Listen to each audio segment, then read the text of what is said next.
Gênesis 28, verso 1. Diz assim a palavra do Senhor: E Isaque chamou a Jacó, e o abençoou, e ordenou-lhe, e disse-lhe: Não tomes mulher de entre as filhas de Canaã. Levanta-te, vai a Padã-Arã, à casa de Betuel, pai de tua mãe, e toma de lá uma mulher das filhas de Labão, irmão da tua mãe.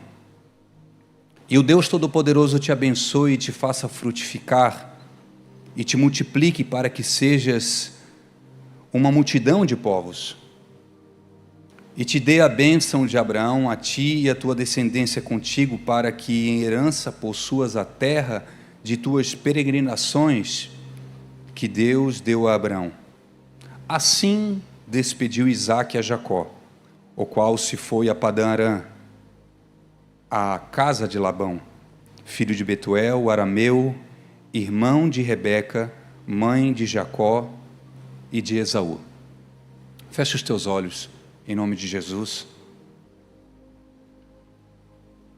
Espírito Santo do Senhor, é diante da tua santa presença que nós nos colocamos, nos portamos, e nós te pedimos nessa noite que a tua santa palavra, que é muito maior do que qualquer homem, que a tua santa e fiel palavra, que é a única que é capaz de penetrar no coração humano e trazer conversão, essa venha, Senhor, falar à igreja.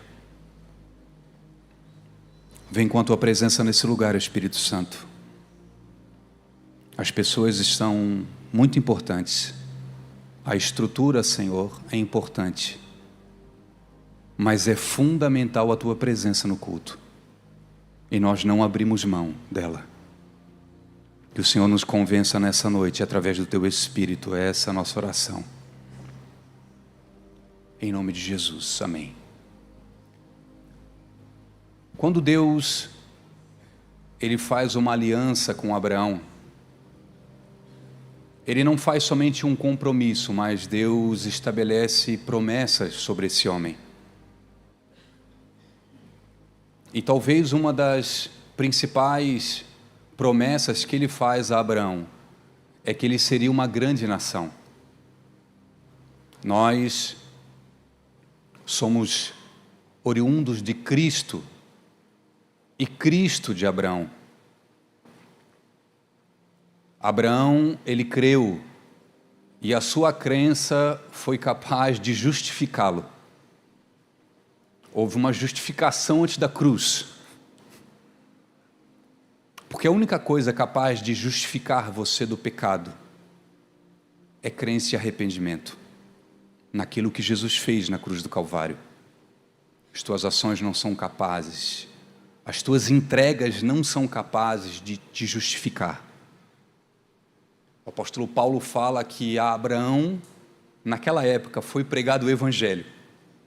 O que é o Evangelho, irmãos? O Evangelho são boas novas. Que novas? A vinda de um Salvador que mudaria a história da humanidade. Abraão creu no Evangelho, se arrependeu e foi justificado. Abraão tem um filho fora da aliança, chamado Ismael. Um filho com a sua serva, Sara, pela idade, vendo que não gerava, entrega a sua serva Agar para Abraão se relacionar com ela. Tem um filho chamado Ismael. Anos depois, muitos anos depois, Deus ele cumpre a promessa a Abraão, que daria um filho oriundo do matrimônio dele, do casamento dele com Sara. Ambos de idade passada geram Isaque. Isaque, quando se casa com Rebeca, eles geram, depois de 20 anos de muita oração, de muito clamor,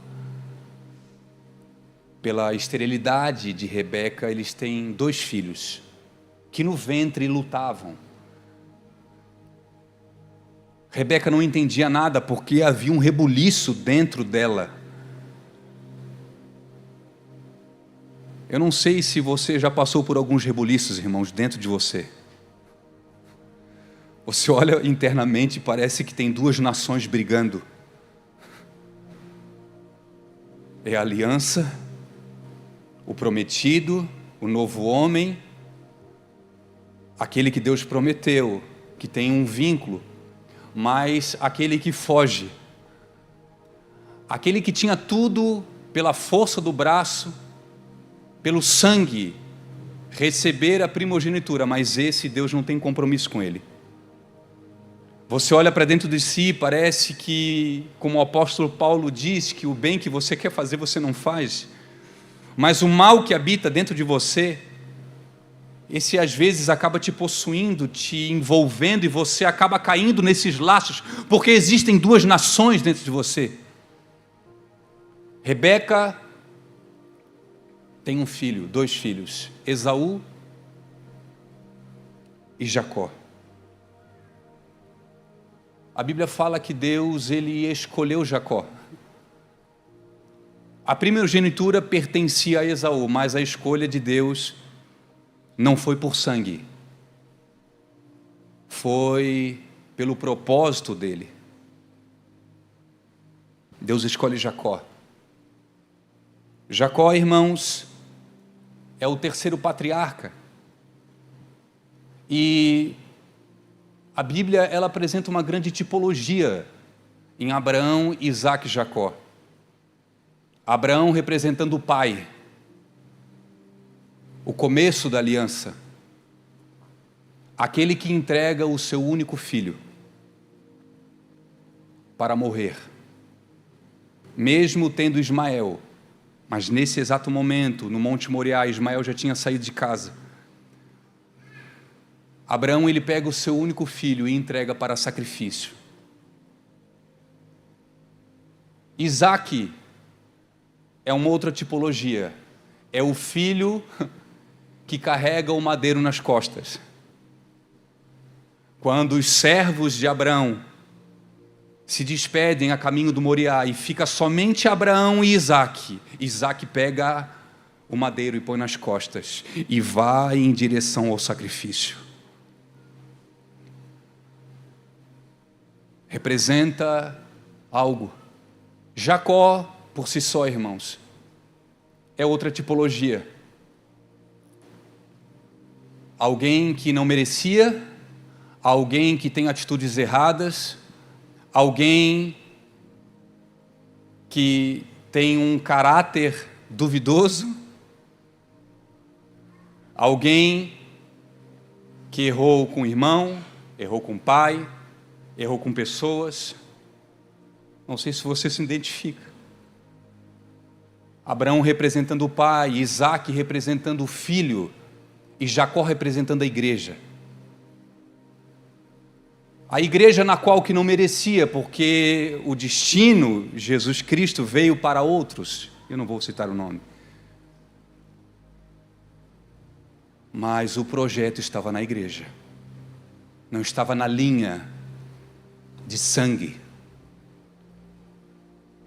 Isaque, o único com uma mulher só. Só tinha uma esposa. Jacó, por si só, começa como um enganador, vive um processo entre quedas e restauração, luta com Deus e com os homens, e recebe uma nova identidade e torna-se um instrumento de governo. Você se identifica, irmãos? Começa como um enganador.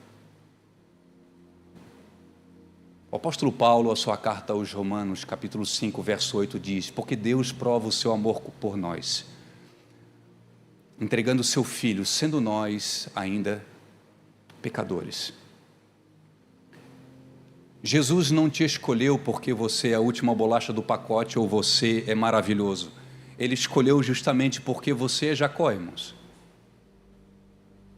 Esse processo que aconteceu na vida de Jacó é o processo que tem acontecido no coração da igreja.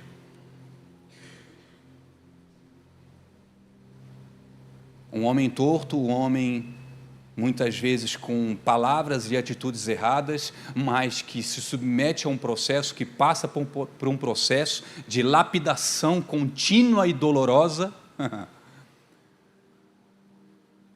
E quando a sua mente começa a ser transformada e ele tem uma mentalidade de governo e ele entende o processo, ele encontra um lugar em Deus. A igreja, irmãos, ela não nasce pronta, ela nasce escolhida. Isso precisa ficar muito bem claro a você. Quando você aceitou Jesus Cristo, tem alguém aqui que nunca aceitou Jesus Cristo como o Senhor e Salvador da sua vida? Levante a mão. Você nunca fez uma oração de confissão? Não? Todos já aceitaram Jesus?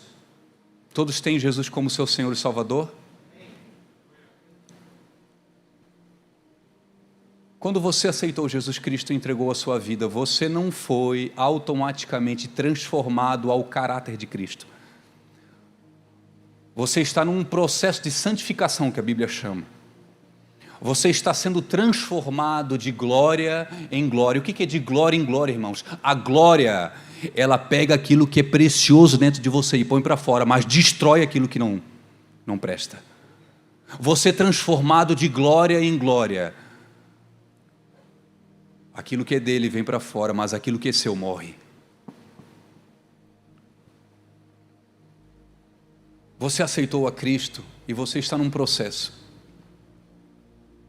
Ora você está bem orando pelos outros, ora você precisa de oração. Ora Vicky, você é a mais espiritual de todas, ora você se sente um trapo. É assim contigo também ou é só comigo? Ora você está discipulando e ora você precisa ser discipulado. Ora você está com pessoas nos teus ombros, pessoas em prantos, Deia, procurando um ombro que já sofreu. Ora é você que precisa procurar um ombro. E por que isso, irmãos? Porque nós somos Jacó. Estamos num processo de transformação, estamos sendo levados a um lugar constante de arrependimento. A maior marca de uma igreja verdadeira, irmãos, não são os sinais e os milagres, mas é a constância na busca, a perseverança na busca ao Senhor e a frequência no arrependimento. Se faz muito tempo, você não lembra a última vez que você pediu perdão para alguém, irmãos? Reveja o cristianismo que você prega e vive.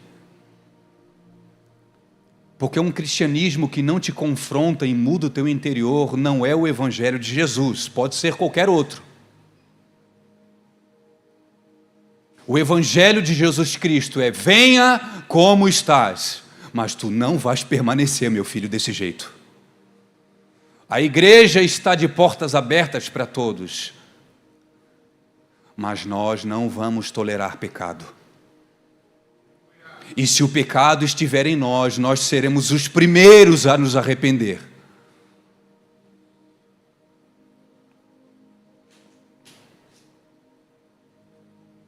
Jesus Cristo, certa vez, no livro de Apocalipse, capítulo 2 ou 3, eu não me lembro, irmãos, ele traz uma palavra muito confrontadora a várias igrejas, as 7 igrejas. 2, Jesus pegou mais leve porque eles estavam num caminho de arrependimento e humildade, mas outras 5 estavam muito distantes. Apesar da placa, Romualdo, ser Jesus te ama, apesar da placa e a mensagem ser de um evangelho verdadeiro, mas a vida não condizia com o evangelho verdadeiro. O discurso condizia com o evangelho verdadeiro, mas a vida não condiz. E Jesus, ele fala com a igreja chamada Tiatira. Ele diz algo para a igreja: eu tenho algo contra ti. E essa mensagem foi destinada ao líder, ao anjo da igreja, ao pastor, irmãos. Eu tenho contra ti uma coisa, que você tolera Jezabel. Você tolera trazendo no nosso contexto, irmãos, você tolera pecado dentro da igreja e você não faz nada. Se você não se arrepender, e você não trazer arrependimento, um pastor não pode trazer arrependimento, mas se você não confrontar esse pecado, eu virei contra vocês, não vai ser o diabo, mas eu virei contra vocês, e eu vou matar os seus filhos. Leia depois lá, irmãos. Não é o diabo que está fazendo uma algazarra, mas é o próprio Cristo dando um recado. Se vocês viverem dentro da igreja de qualquer forma, vocês são Jacó, mas se vocês não se tornarem Israel e entenderem que eu tenho um processo na vida de vocês continuam tolerando isso, eu vou agir, e não será com choros de alegria, mas será com dor. Irmãos, o evangelho é muito sério. O evangelho que nós pregamos e professamos que vivemos é muito sério. Nós podemos viver num ambiente hoje onde, como o Léo disse na semana passada, onde a gente pode sentir muitas coisas. Irmãos, eu gosto dos sentimentos, tá? O Léo, ele gosta um pouquinho menos, mas eu gosto mais que o Léo. Eu gosto daquele... Eu sou pentecostal, irmãos. Biblicamente pentecostal. Eu sou da língua estranha, eu sou do manto, irmãos. Lá dentro da minha casa é um berreiro. Eu me controlo aqui dentro por causa de alguns irmãos, porque eu não quero escandalizar.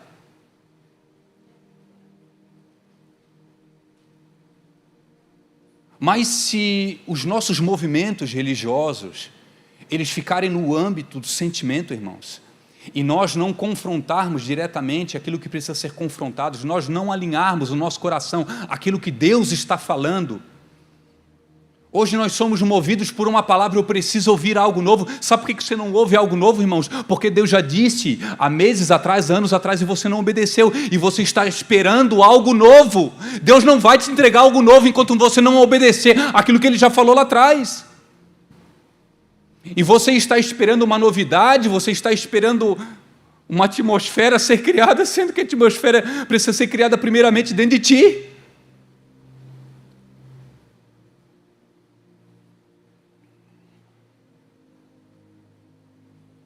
Nós somos Jacó.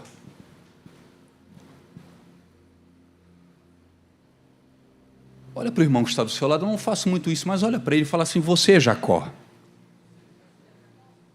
Fala assim para ele, me perdoe, mas você é Jacó.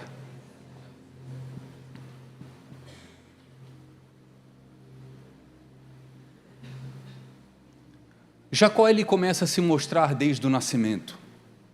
A Bíblia relata que quando ele nasce, ele vai no calcanhar do irmão. Quer puxar a perna.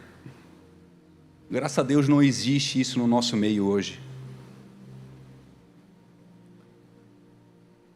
Jacó não queria somente derrubar o irmão mais velho, mas ele queria uma ajudinha para nascer. Opa, tu fez força.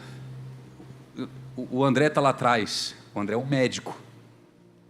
Não é só a mãe, André, me corrige, não é só a mãe que faz força na hora do parto, mas a criança também faz um esforço, é isso, né? Eu não olhei isso no chat GPT não, irmãos, tá? A criança faz força. Jacó, quando ele vai no calcanhar do irmão, ele não queria somente derrubar, mas ele não queria nem fazer força. Deixa o meu irmão me levar aqui, ó. Deixa eu ir na onda, no esforço dele.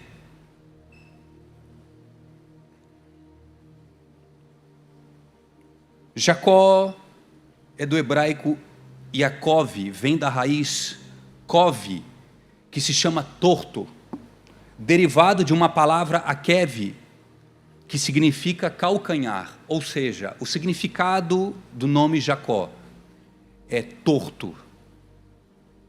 Por isso que foi dado esse nome a ele.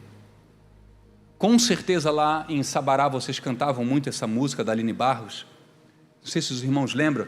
Havia um homenzinho torto, morava numa casa... Espera aí, irmãos.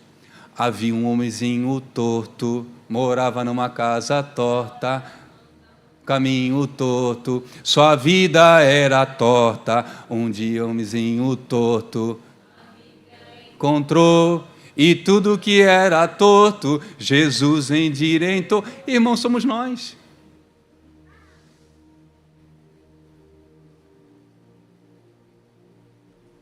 Esses somos nós. Nós somos Jacó. Eu sei que tem uns irmãos, graças a Deus não é aqui, mas de outro lugar, de outros ministérios, né? Aqui não é o caso, que se acham perfeitos, nunca estão errados. E a gente é tentado, irmãos, a estabelecer uma justiça própria e a gente não confessar, não errar. A gente não erra com ninguém. Mas não é o caso de Jacó, irmãos. Jacó, ele age com interesse diante da necessidade do irmão. O irmão chega cansado da caça. Jacó tinha preparado um guisado. E Esaú fala o seguinte para ele assim: do que me adianta a primogenitura? Me dá de comer. O que um irmão alinhado, não um irmão torto, um irmão alinhado, faria diante de uma necessidade do irmão? Não um irmão de Cristo, mas um irmão de sangue, irmãos. Pega aqui o Esaú. Tu estavas trabalhando, tu estavas caçando, tu estavas correndo atrás do mantimento para a nossa casa. Eu estou aqui em casa, estou aqui junto com a minha mãe. Pega aqui. Mas ele fala o seguinte: você está com fome, você quer? Então vamos fazer um negócio agora. Você me dá a tua primogenitura, o direito da maior herança, e eu te entrego um prato de comida. Esaú naquele momento faz as contas. O que adianta primogenitura se eu vou morrer de fome? Ele ia morrer de fome, irmãos? Não. E é assim que nós fazemos muitas vezes. Nós entregamos direitos da parte do Senhor por causa de fome e a gente acha que vai morrer. Quem aqui já pensou: é o meu fim, eu vou morrer agora, essa situação é o meu fim, não tem mais o que fazer? Irmãos, isso é um prato de comida do inimigo que está sendo colocado diante da sua frente, e você está sendo tentado a negociar a tua fé, os teus princípios, os teus valores por um prato de comida. E o pior é que esse prato de comida às vezes é oferecido por pessoas da igreja que não deveriam oferecer ou vender. Se existe necessidade, Jô, nós damos, nós não cobramos. Se as pessoas estão precisando do evangelho, nós não cobramos, nós damos.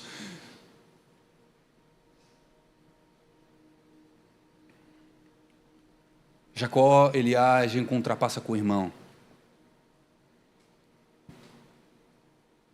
Importante, irmãos, eu frisar nesse momento o quão sérios são os decretos que nós liberamos, as ações que temos, as coisas que falamos. Esaú, naquele determinado momento de fome, de necessidade, ele libera a primogenitura.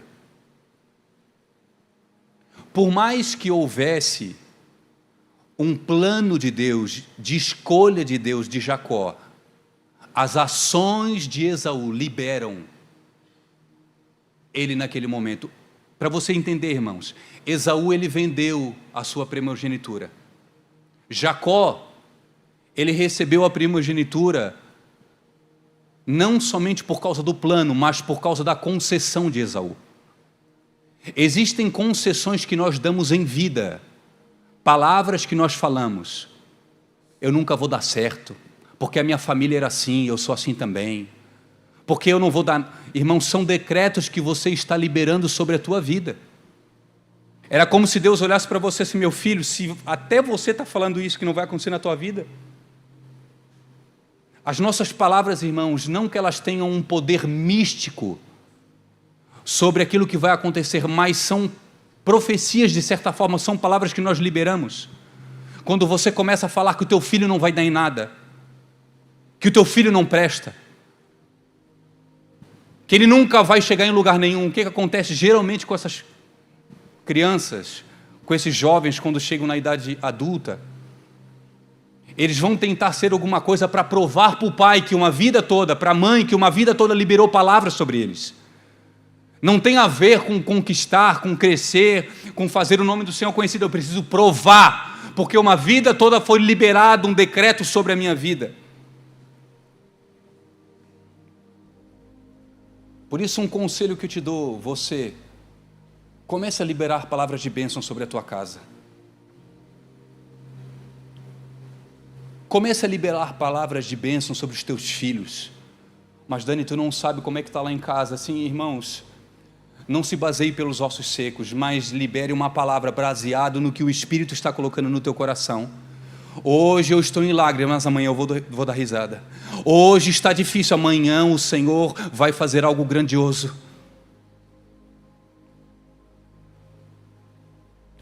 Jacó, ele, no fim da vida do seu pai, Isaac, ele chama o seu filho Esaú para dar a bênção da primogenitura.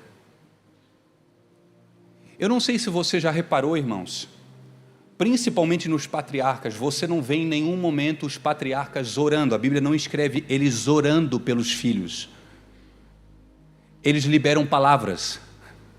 E todas as palavras que eles liberavam aconteciam na vida dos filhos. Não sei se você lembra lá, Jacó, quando estava no fim da sua vida, ele chama os 12. Rubem, Dan, Judá, José. Quando pega José, ele divide em 2, Manassés e Efraim. Todos são palavras que você libera, que os patriarcas liberavam e aconteciam na vida da sua geração. Eu acho que nós vivemos um tempo, principalmente no tempo onde nós vivemos, que nós precisamos profetizar, irmãos, dar palavras não baseadas naquilo que vemos, mas naquilo que está escrito. A sua vida, o seu meio, o seu estado, o seu país, o seu trabalho, aos teus olhos, abre aspas, está uma desgraça, mas a Bíblia diz que o Senhor é contigo, que todas as coisas cooperam para o bem daqueles que amam a Deus, que ainda que eu ande pelo vale da sombra da morte, eu não temerei mal algum, porque tu estás comigo. E você começa a liberar palavras, irmãos. Isso não é misticismo, isso é Bíblia. E ambientes começam a ser transformados, não pelas tuas ações, mas pelas palavras que você está liberando. Quando Isaac chama Esaú, Esaú vai ao campo e vai preparar uma caça, vai colher uma caça, vai caçar e vai trazer um animal para que Isaac coma e, diz, segundo ele, come e morra. Rebeca ouve quando Isaac libera essa palavra para Esaú, e ela chama Jacó: meu filho, o teu pai vai abençoar teu irmão, faz o seguinte, vai ali nos nossos animais e pega um animal ali, que eu vou preparar um guisado, vou preparar um animal conforme teu pai gosta, e tu vai se passar por Esaú. Mas como assim, mãe? Rebeca diz: pode deixar na minha conta, essa eu administro, que essa maldição caia sobre mim, diz ela. Jacó faz isso, não somente leva um animal para o seu pai à beira da morte comer, mas ele pega as roupas do irmão,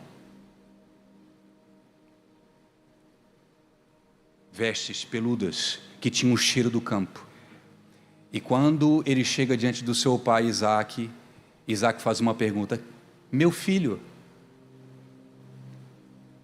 é você, Esaú? E qual a resposta de Jacó? Sim, sou eu, Esaú.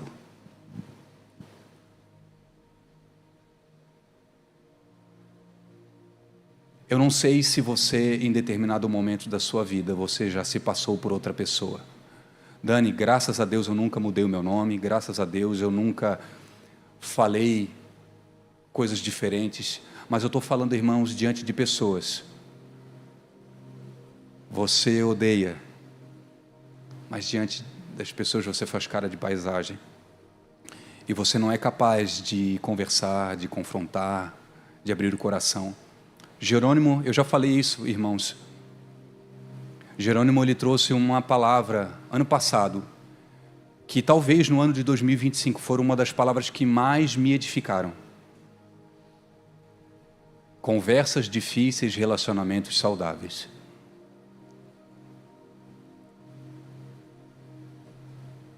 Sabe por que nós temos essa dificuldade, irmãos? Porque nós nos acostumamos, ora ser Jacó, ora ser Esaú. Somos Jacó, mas nos passamos por Esaú em determinado momento. Dentro da igreja é Esaú, lá fora é Jacó. Dentro da igreja age como filho da aliança, primogênito, com direito, mas lá fora é um homem torto e faz questão de não expor isso para ninguém.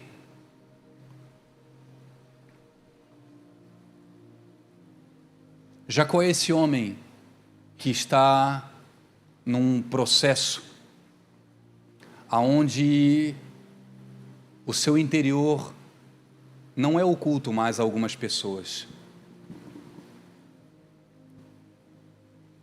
Mesmo diante de tudo isso, irmãos, eu amo o Senhor por causa disso. Mesmo diante de tantos erros, o Senhor tinha uma promessa sobre Jacó. A promessa não estava condicionada às boas atitudes, a promessa estava baseada no plano dele. E mesmo você, mesmo o pastor Dani, sendo muitas vezes um homem torto, um homem que se passa, estou usando de exemplo, às vezes por dupla personalidade, o Senhor tem promessas, o Senhor aparece.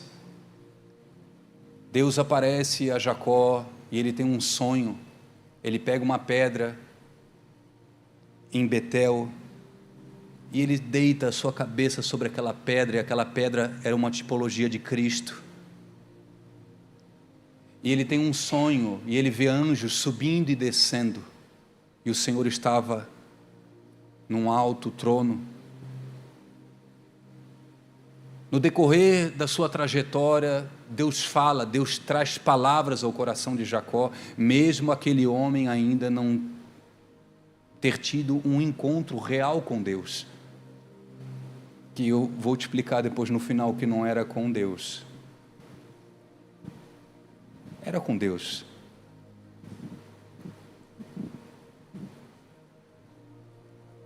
Jacó é esse homem que representa eu e você.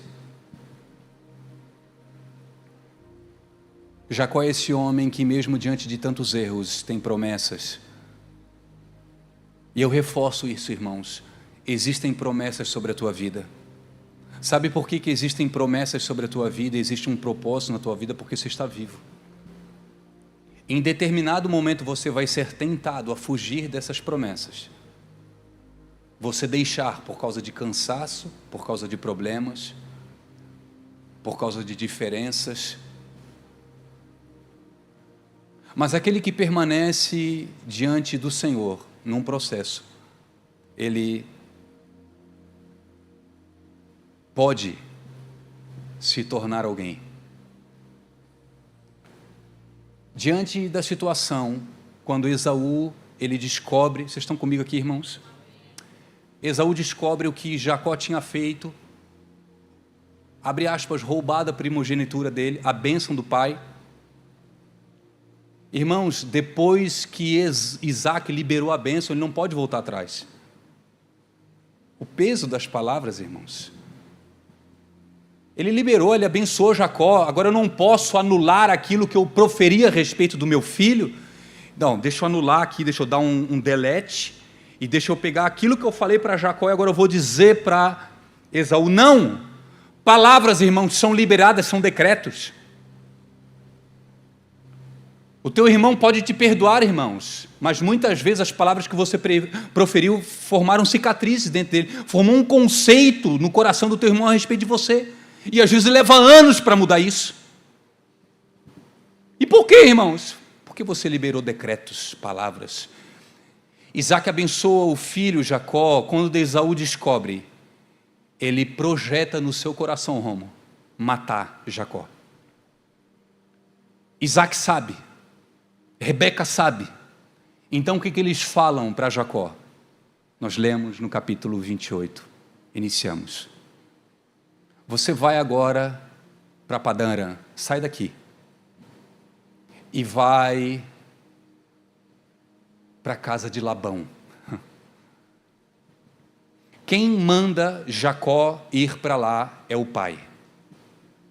E que fique muito claro isso, irmãos. Quem trata os seus filhos é Deus.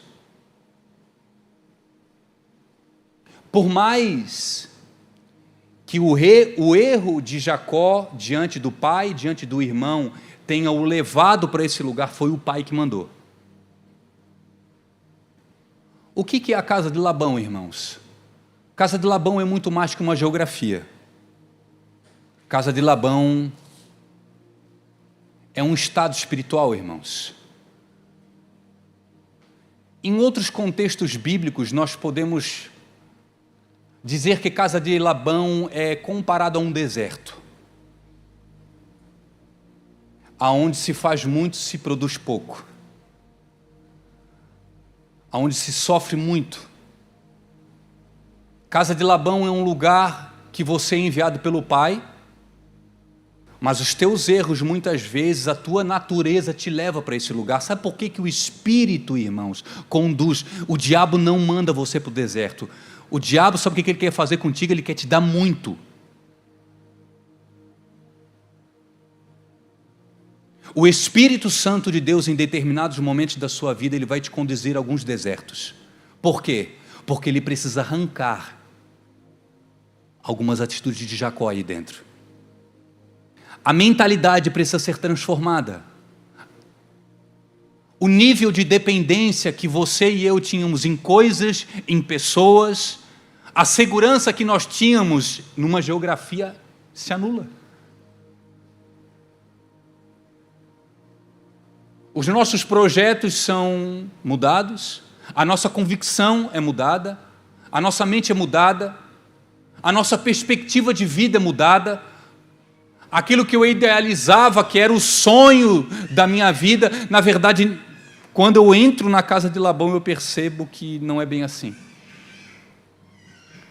Eu entro dentro da casa de Labão para fugir de Esaú, mas na casa de Labão eu começo um processo aonde eu sou transformado. A casa de Labão, irmãos, é um tratamento da parte de Deus. O que ele faz? Ele chega lá e ele se enamora por Raquel. E ele faz um acordo com Labão, o pai de Raquel. Vamos fazer o seguinte, eu trabalho 7 anos e você me entrega a sua filha. Diz a Bíblia que nos fins dos 7 anos foi como poucos dias o trabalho. Na noite, onde ele iria tomar Raquel como esposa, Labão ele prepara uma festa, um casamento, chama os convidados. Quando ia haver a consumação do ato, Jacó ele se deita, não com Raquel. Algumas versões falam Leia, outras falam Lia. Eu vou falar Lia, irmãos. Eu não sei, irmãos, se durante o relacionamento do ato sexual, Jacó não conheceu que era Lia porque ele estava alcoolizado, ou, como era o costume antigo, as mulheres, ao serem entregues para os seus maridos, elas vinham com uma túnica, com um véu cobrindo o rosto. Talvez ela tenha sido orientada até pelo seu próprio pai. Entra dentro do leito de Jacó e não fale nada. Jacó foi para cima, entendendo que era Raquel, mas foi para cima da Lia. Depois de consumar o ato, Lia se tornou esposa dele. Quando ele descobre no outro dia que ele tinha se relacionado com Lia, não com Raquel, ele fica indignado.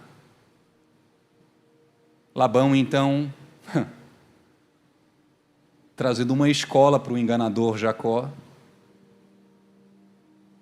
Tem um pastor que sempre fala isso, e eu concordo, irmãos. Para todo Jacó, Deus tem um Labão. Para todo enganador, manipulador, trapaceiro, Deus tem um Labão. Ele faz um acordo com Labão. Ó, o seguinte, eu amo a Raquel. Labão fala o seguinte para ele: então vamos fazer o seguinte, passa os 7 dias agora, dos dias de Lia, e depois eu vou te entregar a Raquel. Ela é tua esposa, mas você vai trabalhar mais 7 anos para mim. Jacó estava muito apaixonado, ele trabalha 7 anos. Ou seja, já tinham se passado 14 anos. Tudo que nesses 14 anos Jacó tinha produzido, tinha ficado no bolso de Labão. Ele queria trabalhar 7 por Raquel, ele trabalhou 14, irmãos, por uma mulher que ele nem queria.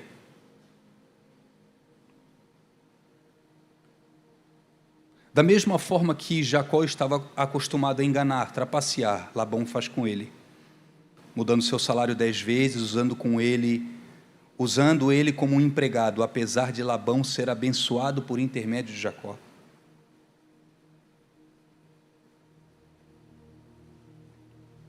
A casa de Labão é a pedagogia divina através da ação humana. Se olharmos carnalmente, humanamente, é uma prisão, mas se formos discernir espiritualmente, é um preparo para a maturidade. Ninguém quer ser matriculado nessa escola, mas todos, em determinado momento da sua vida, serão matriculados, porque o nosso Deus é um Deus pedagógico.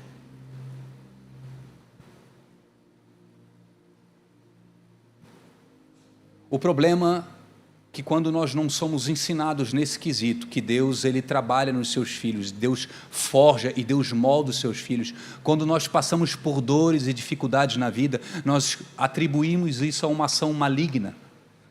E muitas das ações de Deus que você está atribuindo ao diabo, é só falta de maturidade e ensino. Sabe aquele filho que desobedece, aí o pai tem que vir com uma correção? Se o filho não é ensinado, ele vai atribuir aquela correção a algo ruim. Mas quando ele entende que aquela correção, aquela escola, aquele deserto, tem a ver com Deus querendo arrancar lá de dentro coisas ruins dentro dele, ele já não fica tão rebelde assim. Não que a correção seja algo bom, irmãos. A Bíblia fala que toda correção é motivo de tristeza, de dor. Mas a casa de Labão é um preparo para a maturidade. E Deus, eu quero dizer algo para vocês, Deus, Ele tem promessas sobre a tua vida, e Deus tem muitas coisas para te entregar, que na verdade já foram liberadas para você. Mas Dani, por que eu não tomei posse ainda? Por imaturidade. Existem promessas que talvez alguns de vocês que estão me ouvindo aqui nessa noite, que vocês já ouviram há anos atrás, e parece que aquilo ficou no tempo. Palavras que foram liberadas sobre a tua casa, sobre o teu ministério, sobre o teu trabalho, e aquilo ficou lá atrás, irmãos. Não, mas passou, eu acho que Deus se esqueceu. Eu acho que era um falso profeta. Eu acho que a Bíblia, na verdade, o contexto era outro. Irmãos, você quer colocar tudo aquilo que você ouviu, tanto da Bíblia como de homens de Deus, que são genuínos, pregadores, e você adaptar a sua realidade. Com muita humildade eu te dou um conselho: não adapta a palavra de Deus e aquilo que Deus proferiu e profetizou e declarou sobre a tua vida, e adapta a sua realidade. Pegue a sua realidade e entre dentro das Escrituras. Molde a sua vida aquilo que está escrito. Talvez nós vamos começar a acessar alguns lugares que já foram liberados. Era como se Deus estivesse falando: Jonas, eu não posso te entregar esse veículo ainda, porque você só tem 12 anos de idade. Mas na cabeça do Jonas, e é somente um exemplo, faz muito sentido ter um carro com 12. Mas na cabeça de Deus não. Precisa fazer autoescola. Precisa ter maturidade na idade. Mesmo que ainda na mente não tenha, tem um processo. Às vezes nós somos como esses meninos com 12 anos de idade brigando com Deus, brabos com Deus. Você acha que existem pessoas chateadas com Deus hoje, irmãos? Estão chateadas porque talvez ouviram uma palavra que não foi bíblica, te prometeram algo que a Bíblia não promete, ou você está chateado ainda porque você é menino, porque o Dani é menino, precisa crescer. A casa de Labão é o lugar aonde nós vamos adquirir maturidade, irmãos. Eu quero crer que durante aqueles 14 anos que ele trabalhou pelas 2 mulheres, e mais os 6 que ele trabalhou pelo gado, que ao todo foram 20 anos, foram o tempo necessário para que Jacó deixasse de ser aquele homem manipulador, que dava o jeito dele sempre, e começasse a entender que Deus tinha algo na vida dele. Para alguns, a casa de Labão é um cativeiro. Para outros, é um preparo. E eu quero dizer algo para vocês, irmãos. Um dos maiores cativeiros que existe, humanamente falando, não é um cativeiro financeiro. Cara, eu não posso sair desse lugar porque é o cara que paga meu salário, então eu tenho que aturar. Vou trazer na nossa realidade de igreja, pastores, pessoas que são assalariadas dentro das igrejas, e eu sou totalmente favorável a isso, mas que não deixam o ministério, são contra a liderança, são contra o que acontece dentro da igreja. Sabe por que não deixam, Pedro? Porque a igreja paga o meu salário, então eu vou me submeter a isso. O maior cativeiro, irmãos, não é o financeiro. O maior cativeiro que existe, humanamente falando, é o cativeiro afetivo. É aquilo que as pessoas fazem na tua mente. Se você me deixar, tu vai estar abrindo mão de tudo aquilo que eu fiz na tua vida. Quantas vezes eu perdi o sono para te ajudar, Vicky? Quantas vezes eu me desgastei para ajudar a tua relação, e agora você está saindo? Você está me deixando? Abre aspas, você está saindo da igreja como se a gente conseguisse sair da igreja, irmãos. Igreja não é um lugar geográfico. Igreja é a noiva de Cristo. Só existe uma igreja. E às vezes, irmãos, mais rebelde é quem fica no lugar do que quem sai. Rebelião é às vezes você se conformar com um sistema promíscuo, antibíblico. Não, eu não posso sair, porque o João me ajuda há tantos anos. Tome cuidado, Tiatira. Abra os olhos, Tiatira.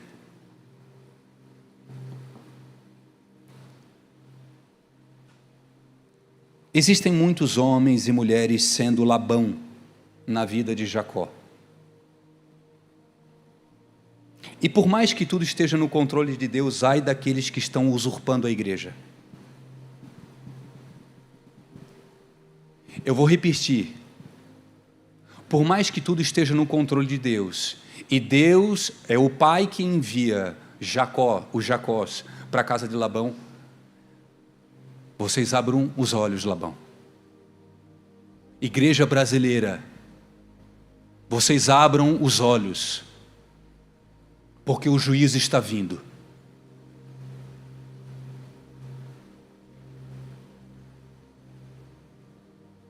Por mais que os escândalos venham, Bruno, ai daqueles que por intermédio vêm os escândalos.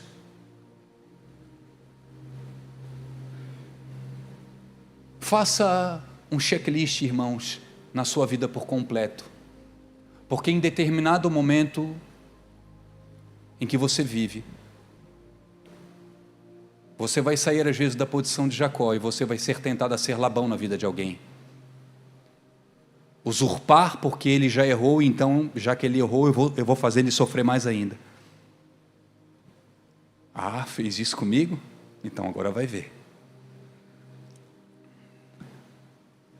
O fim de Labão, irmãos, é ficar sem os filhos, sem a família e sem as riquezas. Perde tudo para um homem que entendeu a mentalidade de governo. Põe lá para mim, Romero, por gentileza, Gênesis capítulo 30.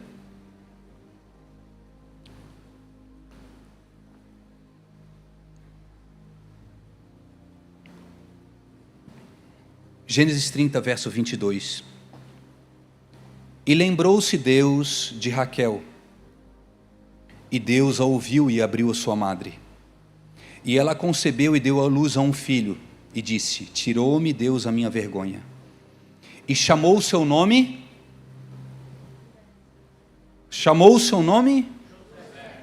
Dizendo: o Senhor me acrescente outro filho. E aconteceu que, como Raquel deu à luz a José, disse Jacó a Labão: deixa-me ir, que eu me vá ao meu lugar e à minha terra. Dá-me as minhas mulheres e os meus filhos, pelas quais eu tenho te servido, e eu vou-me ir, pois tu sabes o serviço que tenho te feito. Assim que Raquel gerou José. Quem foi José, irmãos?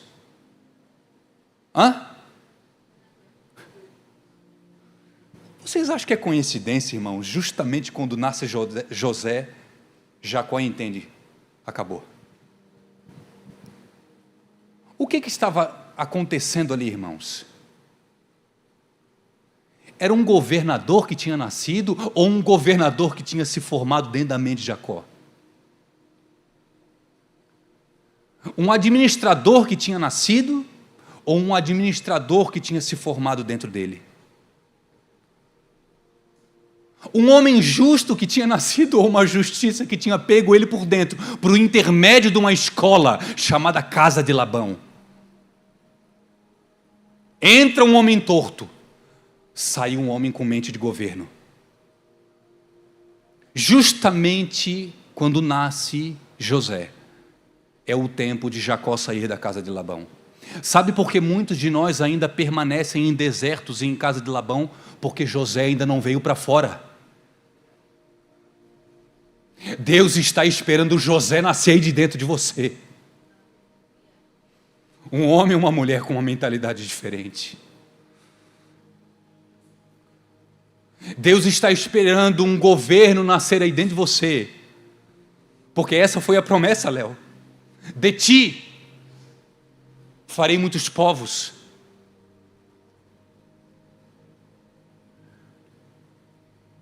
Quando José nasce, Jacó ele faz um acordo.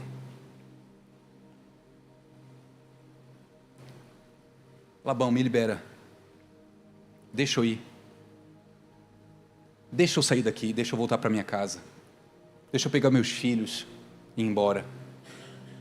Labão, irmãos, não libera tão fácil, sabe por quê? Porque um homem que recebeu as tuas custas durante 14 anos, ele não vai te liberar tão fácil.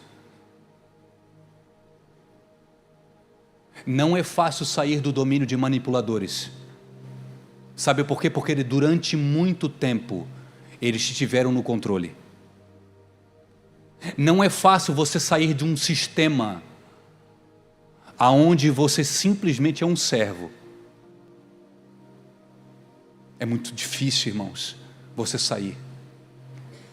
Labão não vai te liberar fácil, irmãos, mesmo você sendo enviado lá pelo teu pai. Então ele faz um acordo com Labão. Vamos fazer o seguinte: tu tem o teu gado. Eu esses anos todos multipliquei muito o teu gado. Tem a maior parte do gado que é branco, ou que é todo escuro, negro. E tem aquela minoria que são os gados, as ovelhas, os cabritos malhados e salpicados. Deixa eu fazer o seguinte, deixa eu ficar um tempo. E o que for desprezível, irmãos, olha, o que for desprezível aos teus olhos, porque uma ovelha boa, irmãos, é a ovelha branca. A ovelha malhada, a ovelha salpicada, ela não tem aparência de ovelha. Aquilo que for desprezível aos teus olhos, tu me dá. E você fica com o melhor. Labão, como um bom interesseiro, manipulador e trapaceiro, ele olha assim: que proposta maravilhosa, vou sair de ganha. Diz o capítulo 31 de Gênesis, você não precisa colocar ali, depois você lê em casa, que Deus, eu vou fazer um adendo, não foi Deus, foi um anjo com letra maiúscula, deu um sonho a Jacó. Você leia depois lá. Quem é o anjo de letra maiúscula, irmãos?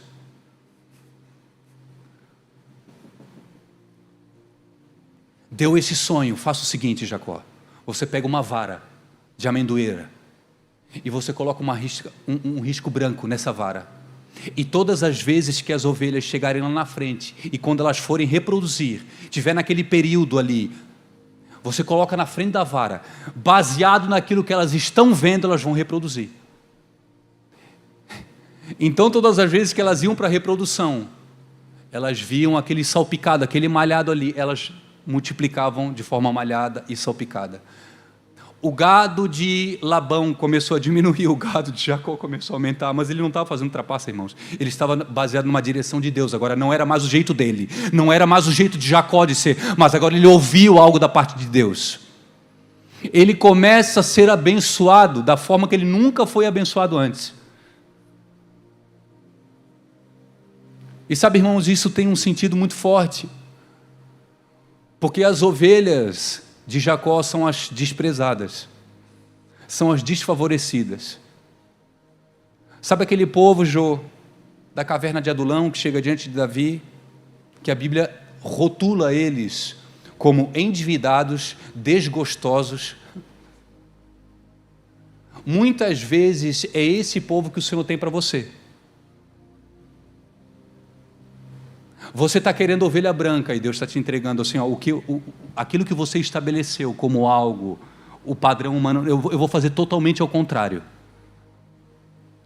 As coisas sãs eu vou confundir, as coisas que não são eu vou confundir as coisas que são, as coisas que são fracas eu vou confundir as fortes. Os meus caminhos, meu filho, são diferentes dos teus.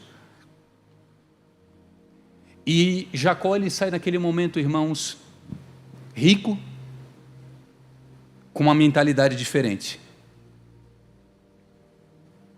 E qual a primeira atitude dele? Eu já caminho para o fim. Qual a primeira atitude de Jacó ao sair da casa de Labão depois de 20 anos? Eu preciso me reconciliar com meu irmão. Talvez, irmãos, essa é uma das maiores marcas de uma pessoa que está começando a ter mente de governo. O tentar a reconciliação. Porque foi isso que Deus fez por intermédio de seu Filho, reconciliou o homem consigo mesmo. Por intermédio de Cristo, Deus reconciliou você pecador a Ele.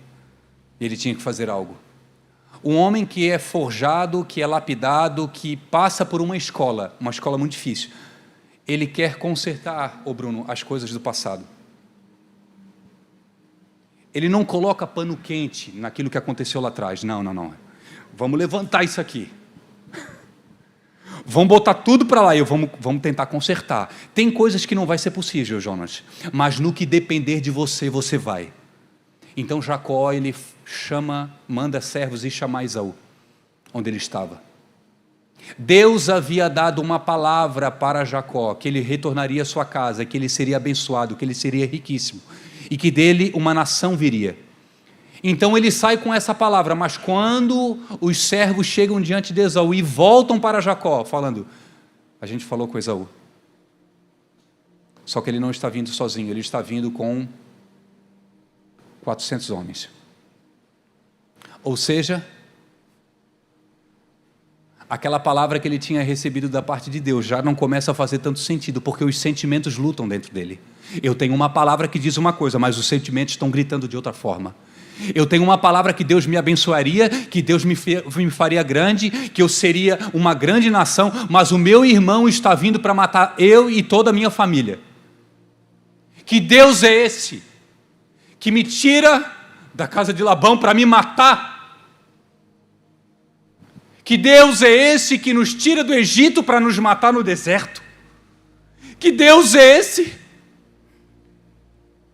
que nos tira de um lugar de segurança e nos coloca num lugar de vulnerabilidade. Jacó, ao saber dessa notícia, ele pega toda a sua família, divide em dois. Lia e Raquel, com seus filhos, com seus gados, com seus animais, com seus pertences. E ele passa um ribeiro, passa a primeira leva, passa a segunda leva, e ele fica sozinho, num lugar chamado Val de Jaboque. Val significa passagem rasa, Jaboque significa derramar-se. Ele fica sozinho. E diz a Bíblia que com ele luta um varão até o amanhecer. Que varão é esse, irmãos? Que luta com Jacó? A resposta está no próprio texto. Eu vi Deus face a face. Eu não morri. Nunca ninguém viu a Deus Pai, irmãos. Mas o Filho, antes mesmo da barriga de Maria, ele se deu a muitos homens. Quem que tem um encontro com Jacó naquele momento do Val de Jaboque, quando ele estava prestes a morrer?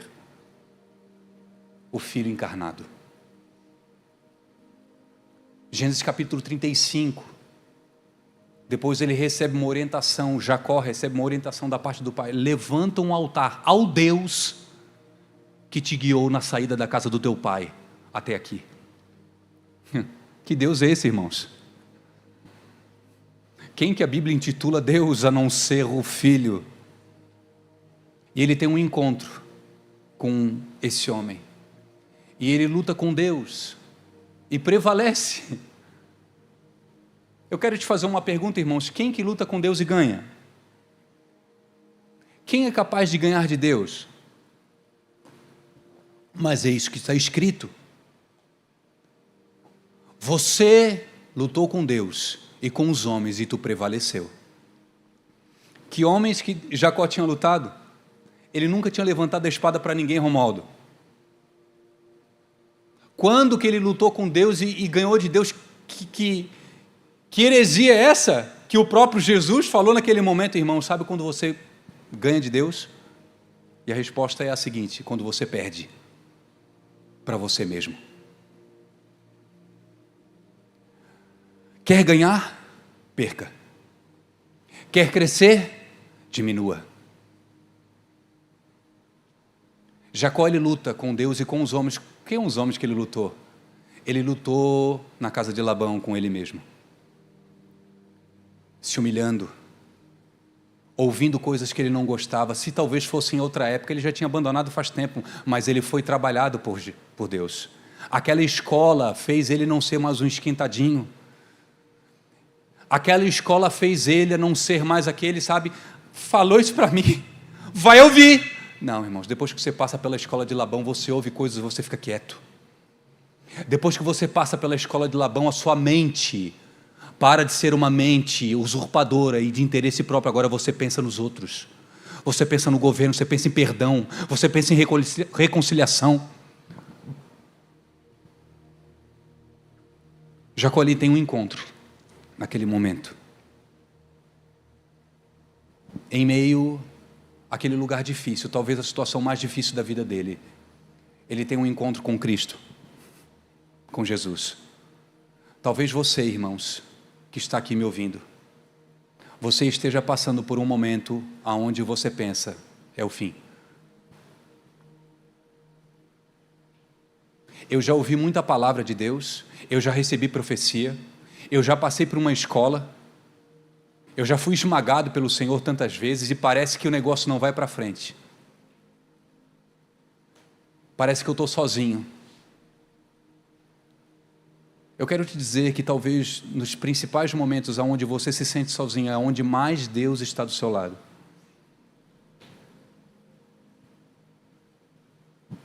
Os momentos de maior dor que você sente, meu irmão, quando você pensa que é o meu fim, Esaú vai me matar, é o momento que Jesus aparece. É muito difícil esse momento porque você quer sentir algo. Você quer ter uma resposta. Mas naquele momento de angústia, de dor, aonde Esaú está vindo para matar e acabar com tudo que você angariou durante 20 anos, tudo que você tem é uma vulnerabilidade diante de um homem. Você só tem ele.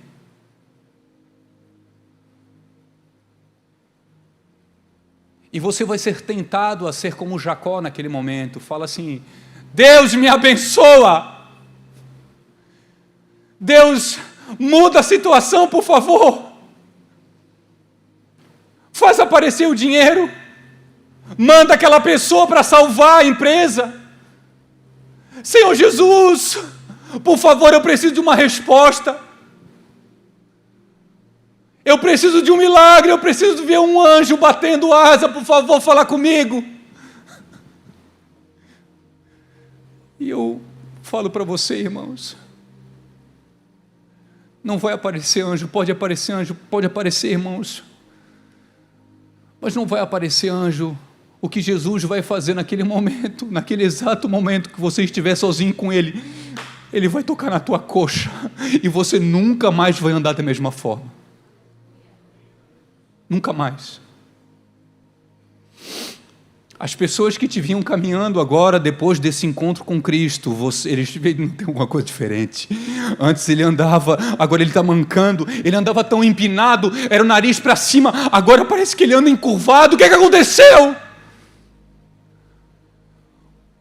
Foi o anjo com letra maiúscula que tocou na coxa. Foi o anjo que mudou a mentalidade de usurpador, de enganador, para uma mente de governo. Foi o anjo que mudou num cara que só queria o benefício próprio, mas agora ele quer reconciliação.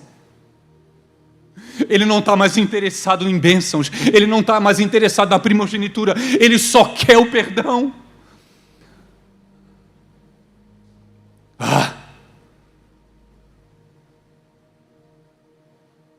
Jacó, ele foi transformado em Israel. E naquele momento, depois daquela escola, a nação, ela é formada. Os filhos são formados. Jacó, ele passa de ser um homem que queria levar vantagem, mas agora ele era um canal de bênção para a vida dos outros. Eu queria que você se colocasse de pé, em nome de Jesus.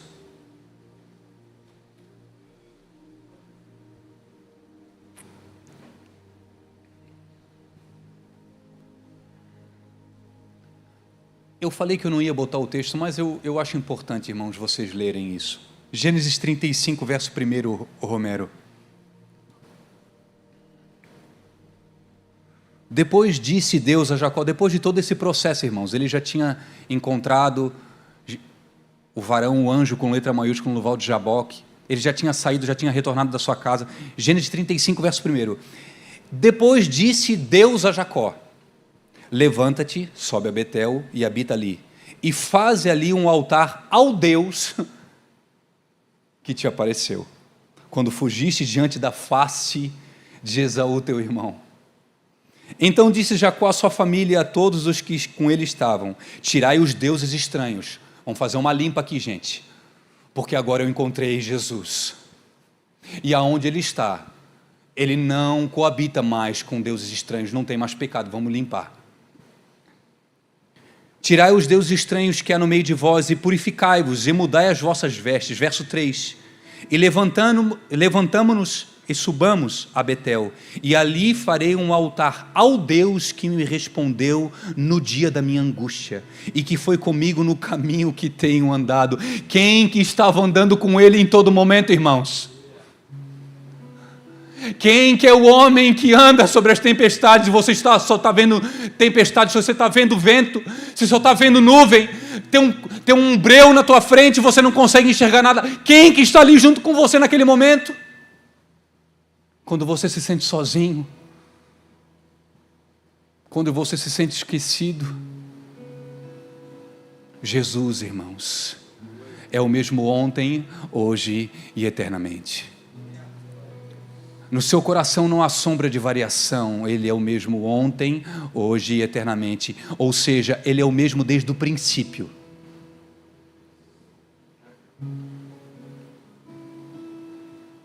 Talvez você nessa noite, meu amado, que ouviu essa mensagem, baseado, olhando para você, por favor, pare de olhar para o outro. Essa é uma bela noite para você olhar para você, para você.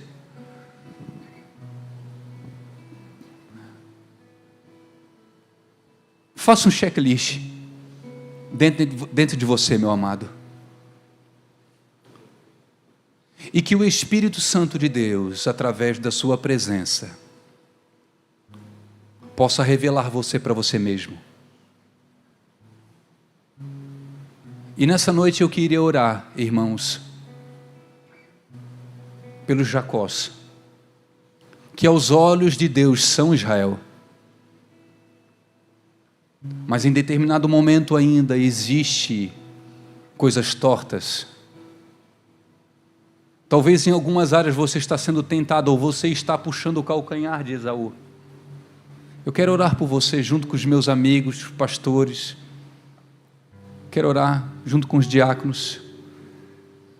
Se você quiser vir aqui na frente, você pode sentar no chão, irmão, você pode dobrar o joelho, você pode ficar em pé, você pode plantar bananeira, o que você quiser. Fica à vontade nesse momento, nós vamos orar por você.